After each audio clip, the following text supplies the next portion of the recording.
aujourd'hui on va se retrouver pour un nouveau tutoriel. Ça va être sur comment faire des ambiances avec Magic Bullet Looks. C'est un plugin. Je vais vous apprendre à faire des ambiances, mais vous pourrez aussi faire des fisheye. Je vous présente vite fait une petite pub pour la chaîne d'un pote à moi qui est Prod29, qui est dans ma classe. Il réalise des vidéos de ski et donc du coup dans ses prochains montages vous pourrez trouver des vidéos avec Magic Bullet Looks, donc c'est plutôt pas mal. C'est des vidéos qui sont toujours en HD, donc ça c'est bien aussi. Je préciserai une chose aussi, si vous voulez que je vous fasse de la pub ou quoi que ce soit, n'hésitez pas à m'envoyer un message et moi je regarderai votre chaîne, et puis si vous faites des vidéos de qualité, je pourrais pourquoi pas vous faire de la pub dans les prochaines vidéos. Pour ça il suffit de m'envoyer un message ou mettez en commentaire à chaque fois dans mes vidéos si vous voulez de la pub. Voilà, c'était juste pour la petite annonce. Alors au niveau de l'utilisation de Magic Bullet Looks, donc ça va être super simple. Je suis en train d'éditer un dual stage pour Super Mario et Ryan. Donc ça va être sûrement le dernier montage que je vais faire en étant dans la Super, puisqu'après je vais me proclamer éditeur indépendant. C'est-à-dire que ce seront des gens qui me contacteront pour que je leur fasse un montage, mais il n'y aura pas de contrat de team ni rien. Alors, donc je vais vous apprendre vite fait tout ça. On va tout simplement créer un calque d'effet. Et dessus, on va aller chercher l'effet Magic Bullet Looks. Donc si vous voulez avoir Magic Bullet Looks gratuitement, ça va être assez facile, hein, mais je vais pas vous dévoiler la technique. Vous tapez sur YouTube Crack Magic Bullet Looks After Effects. Et en fait, ce qu'il faut savoir, c'est que dans un seul exécutable d'installation Magic Bullet Looks, vous pourrez cocher Vegas, etc. Ce qui compte, c'est juste le lien YouTube pour avoir la clé de licence de la vidéo. Donc voilà, je vais vite fait mettre une qualité 1,5 et on va cliquer sur Edit quand on a appliqué l'effet Magic Bullet Looks au calque. Alors, donc il nous amène tout de suite dans une sorte de menu, hein. Alors, à tour d'horizon assez rapide, on a en bas des petites, je sais pas comment on pourrait appeler ça, des sortes de vignettes préparées. Donc lens, ça c'est par rapport à tout ce qui est objectif de caméra, lentille. Matte et subject, ça c'est pour plutôt ce qui appartiendrait à des trucs de couleur. Bon, alors on va commencer déjà par voir à gauche ici il y a marqué looks, à droite il y a marqué tools. Donc en fait les looks, c'est des séries de color correction. Vous voyez qu'il y en a plusieurs, il y en a peut-être une centaine. Donc moi en général pour mes montages j'utilise soit les miennes que j'ai faites ici, donc pour des montages évasion, etc. Soit celle d'un pack que j'ai téléchargé de chez iClean Z7, que je salue au passage. Je mettrai le lien dans la description. Et voilà, ça, j'ai utilisé cette CC pour le dernier montage de la Evora, mais sinon c'était ces color correction là, j'ai juste modifié la teinte. Et à droite dans les tools, on a justement ce qui nous permet de créer ces color correction. Donc on a par exemple des anomorphic flair, etc. On a plein de petits trucs comme ça. Donc ensemble on va apprendre à créer une ambiance qui me conviendra pour ce montage. Et vite fait, pour la petite anecdote, si vous voulez faire un effet fisheye, il faut aller dans Lens et il faut aller sélectionner Lens Distortion. Vous amenez Lens Distortion. Alors je dis ça parce qu'il y a beaucoup de gens qui m'ont demandé, notamment des gens, des potes IRL, notamment Prod. Donc voilà, vous bougez ça en fait, vous voyez que vous avez une sorte de distorsion que vous pouvez animer après avec des keyframes. Si vous voulez le supprimer, vous allez ici, cliquez en bas dans le c'est vous supprimez. Voilà. Alors on va créer une ambiance, donc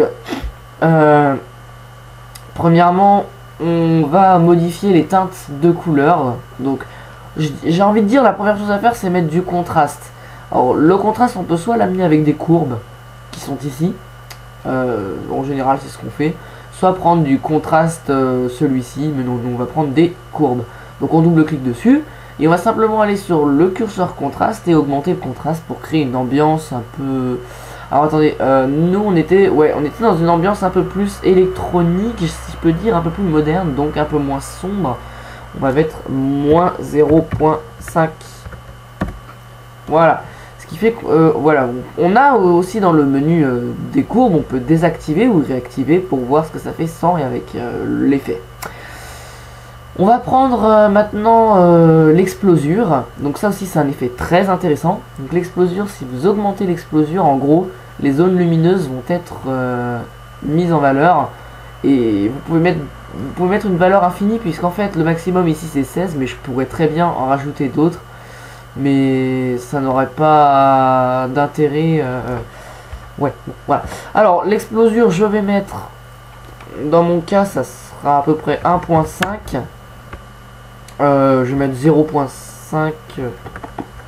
Combien je peux mettre? Écoutez, ça c'est un peu du kiff-kiff puisque je suis en train de créer la color correction de mon montage en live. Donc voilà, on va mettre un petit peu d'explosure. Et ensuite, moi ce que j'adore faire c'est mettre des flares comme ça. Donc je vais vous montrer vite fait ce que c'est. Donc on va augmenter le size. Voilà, c'est ces espèces de machins là qui bougent en fonction de l'intensité lumineuse en haut, en bas.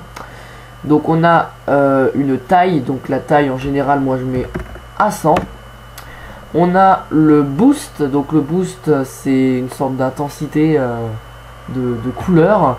On a le thread shot, donc le thread shot plus on se rapproche de 0, plus ça nous prend tout l'écran, plus on s'éloigne en gros, et plus ça sera des traits qui seront fins et qui seront on va dire moins présents.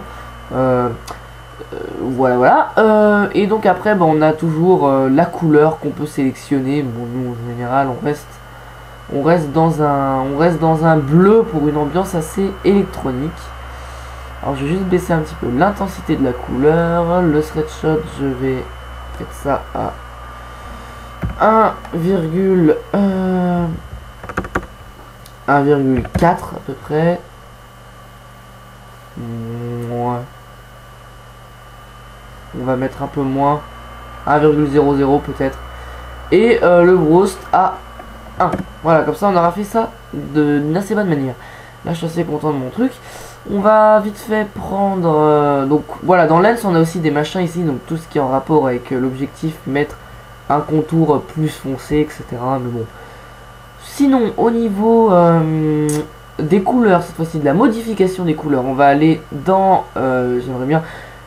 trouver dans Subject, donc c'est Colorista 3 Way, donc on va double cliquer à nouveau, et là cette fois-ci donc on a un menu avec marqué Strange, donc pour choisir l'intensité de nos changements de couleur. Ici le highlight, donc ça c'est un petit peu le, on va dire l'ambiance totale, si je peux me permettre, la teinte, donner une teinte totale, une sorte de voile. Donc souvent on peut dans les ambiances électriques c'est plutôt dans du bleu clair.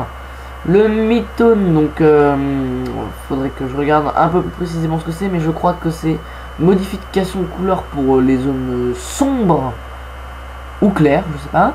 Donc bon, on peut toujours se mettre dans l'ambiance un petit peu bleu, ou alors faire un contraste entre le bleu et le jaune. Et après c'est vraiment du kiff-kiff, hein, de toute façon. Le shadow, alors on va le mettre aussi dans... Alors plus on se rapproche du bleu, plus ça fait une couleur un peu bizarre, donc on va s'éloigner du bleu. Et ici on va essayer de se rapprocher un peu plus du bleu. Et vous voyez que ça crée une ambiance un petit peu bizarre. Donc au fur et à mesure du temps, je vous conseille de ajuster un peu vos paramètres que vous avez mis au préalable. Voilà. Ça je vais mettre un peu plus. Une fois que vous avez fait ça, vous cliquez sur Finished. Vous avez votre CC. Donc là elle est pas super bien réussie. Je vais juste vite fait augmenter un peu plus la courbe, mais vous aurez compris le principe au niveau de créer une ambiance. Il existe beaucoup d'autres possibilités bien entendu. J'ai vite fait un peu moins. Qu'est-ce qu'on peut faire avec ça? Le mettre dans un verre comme ça, pourquoi pas. Je vais essayer un autre configuration. Vous aurez compris vite fait le principe. Donc après à vous de l'appliquer sur votre clip, mais moi ouais, ça peut pas mal gêner déjà avec ça. Donc c'était Cool 747, on se retrouvera prochainement pour de nouvelles vidéos. Je compte faire une vidéo sur les nouveautés de Sony Vegas Pro 12 qui est sorti. Je vous conseille de l'installer pour être prêt pour mon prochain tutoriel. Et puis moi je vous dis à plus tout le monde, ciao bye bye.